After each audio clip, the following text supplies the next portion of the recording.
যতটুকু জানবো ততটুকু আমল করবো ইনশাআল্লাহ। পারা যাবে তো ইনশাআল্লাহ? যা জানি আমল করবো ইনশাআল্লাহ। জেনেছি আজকে আমি যে সুবহানাল্লাহ পড়লে 100 বার সুবহানাল্লাহ পড়লে 1000 নেকি হয়, বাস আমল করা শুরু করবো ইনশাআল্লাহ। জেনেছি আজকে কোরআনের একটা হরফ পড়লে 10 নেকি হয়, কোরআন তেলাওয়াত করবো ইনশাআল্লাহ। এখনই জেনেছি সূরা কাহাফের প্রথম 10 আয়াত মুখস্থ করলে আল্লাহ দাজ্জাল থেকেও বাঁচাবেন, মুখস্থ করে ফেলবো ইনশাআল্লাহ। একটু আগে জানলাম ঘুমানোর আদব কি, আজকে আমল করবো ইনশাআল্লাহ। একটু আগে জানলাম ইস্তেঞ্জা করার আদব কি, আজকে আমল করবো ইনশাআল্লাহ।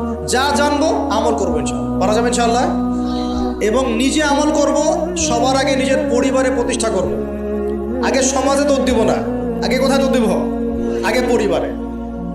আমার পরিবারে যদি বেনামাজি থাকে আমার সন্তান সন্ততি, আর আমি নামাজের ওয়াজ করে বেড়াই, মানুষ শুনবে?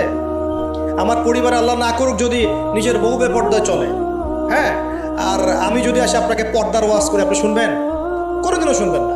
এই কারণে আগে নিজের পরিবারের মধ্যে কায়েমের চেষ্টা করতে হবে। এখানে একটা কথা বলে রাখি, অনেক চেষ্টা করার পরেও কখনো কখনো পরিবারের লোকজন নাও শুনতে পারে। বুঝতে পারেনি মামা? অনেক চেষ্টা করেছেন, তারপরেও পরিবারের লোক শুনছে না, এমন হতে পারে না? নূহ আলাইহিস সালামের ক্ষেত্রে হয় নাই? লূত আলাইহিস সালামের ক্ষেত্রে হয়নি? হয়েছে। তাই বলে হতাশ হবেন না, তখন ওদের হিসাব ওরা দিবে, আপনার হিসাব আপনি দিবেন।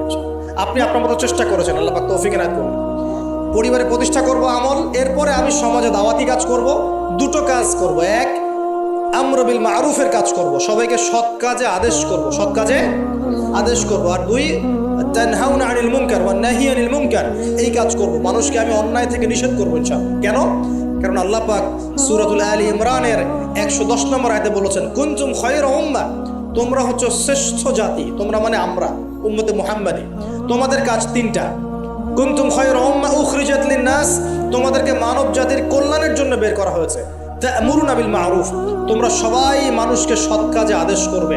ওয়া তানহাউনা আনিল মুনকার, সবাই তোমরা অসৎ কাজে নিষেধ করবে। ওয়া তু'মিনুনা বিল্লাহ, আল্লাহর প্রতি ঈমান রাখবে। এই তিনটা আমাদের কাজ।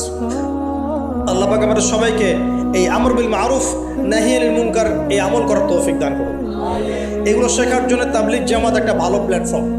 ওখানে যাবেন, সময় লাগাবেন, আপনাকে সুন্নত শেখাবে, নামাজের ট্রেনিং দেওয়া হবে, নামাজ পড়া শেখাবে, আপনাকে দাওয়াত দেওয়া শেখাবে। সীমাবদ্ধতা সবার মধ্যেই আছে, তারপরেও আমাদেরকে এই ধাপগুলো অতিক্রম করেই সামনের দিকে যেতে হবে। আল্লাহ পাক তৌফিক দান করুন। আর এটা খুবই দুঃখজনক যে এখন আমাদের এই ভাইদের মধ্যেও অনেক সময় কিছু ফিকশন দেখা যাচ্ছে না? আমরা দোয়া করে আল্লাহ পাক তাদের মধ্যে এই যে বিভক্তি, আল্লাহ পাক এই বিভক্তিটাকে দূর করে দিন। আমি ঐক্যবদ্ধ হওয়ার তৌফিক দান করুন বলি আমি। খুবই আফসোসের বিষয়গুলো, আল্লাহ পাক আমাদেরকে হেফাজত করুন, বোঝার তৌফিক দান করুন। ওয়া'তাসিমু বিহাবলিল্লাহি জামিআন ওয়া লা তাফাররাকু, আল্লাহ বলছেন তোমরা সবাই আল্লাহর রজ্জু একসাথে ধরো, ঐক্যবদ্ধভাবে, দলে দলে বিভক্ত হয়েও না। এই ছোটখাটো বিষয়গুলোকে নিয়ে আমরা আস্তে আস্তে 73 দল তো কত আগেই হয়ে গেছে, এখন 73,000 দল হয়ে গেছে, আল্লাহ মাফ করুন। কিন্তু এটা আমাদের জন্য ক্ষতির কারণ। এগুলোকে আর উস্কে দিবেন না, বরং তাদের মধ্যে মিউচুয়াল করার চেষ্টা করতে হবে। আল্লাহ পাক তৌফিক এনায়েত করুন। তো প্রিয় ভাইরা, আমরা আমর বিল মারুফ নাহি আনিল মুনকারে কাজ করব এবং পাশাপাশি পারিবারিক আদর্শ ঠিক করব, আর অবশ্যই হালাল খাওয়ার চেষ্টা করব ইনশাআল্লাহ। নিজেদের যে প্রতিভা আল্লাহ পাক দিয়েছেন, কাউকে ক্ষমতা দিয়েছেন, কাউকে অর্থ দিয়েছেন, কাউকে বলার যোগ্যতা দিয়েছেন, কাউকে লেখার যোগ্যতা দিয়েছেন, ঠিক আছে? যাকে আল্লাহ পাক যা দিয়েছেন আল্লাহর পক্ষ থেকে, এটাকে দিনের কল্যাণে কাজে লাগানোর চেষ্টা করবো ইনশাআল্লাহ তাআলা।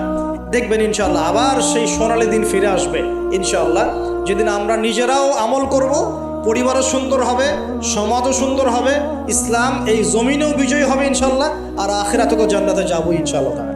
আল্লাহ পাক আমাদের সবাইকে এই দুনিয়াতে আসার উদ্দেশ্যটা মনে রাখার তৌফিক দান করুন। আল্লাহ বলেছেন দুনিয়ায় পাঠিয়েছি আল্লাহর ইবাদত করার জন্য, অন্য কোনো কারণে নয়। দুইটা কাজ করলে ইবাদত হবে, এক প্রতিটা কাজ আল্লাহ সন্তুষ্টির জন্য করব, দুই নবীর সুন্নাহ মতো করব। এর ফলে কি হবে? এর ফলে আমরা সেই গন্তব্য অর্জন করব যেটা সূরা আলী ইমরানের 185 নম্বর আয়াতে বলা আছে। কত নম্বর আয়াত? 185। এটাই শেষ আয়াত। আল্লাহ রাব্বুল আলামিন বলছেন কুল্লু নাফসিন যায়িকাতুল মাউত, এই কারাগারের দুনিয়ার জীবন সংক্ষিপ্ত, এখানে সমস্ত সত্তা মৃত্যুর স্বাদ গ্রহণ করবে, ঠিক আছে? এবং কিয়ামতের মাঠে তোমাদের সবাইকে যার যার প্রতিদান দেওয়া হবে। এবার তোমাদের গন্তব্য শোনো, ফামান যুহজিহা আনিন নার, ওই দিন যাকে জাহান্নামের আগুন থেকে বাঁচানো হবে, ওয়া উদখিলাল জান্নাহ এবং জান্নাতে ঢুকিয়ে দেওয়া হবে ফাকাদ ফাজ, ওই ব্যক্তি হচ্ছে সফল।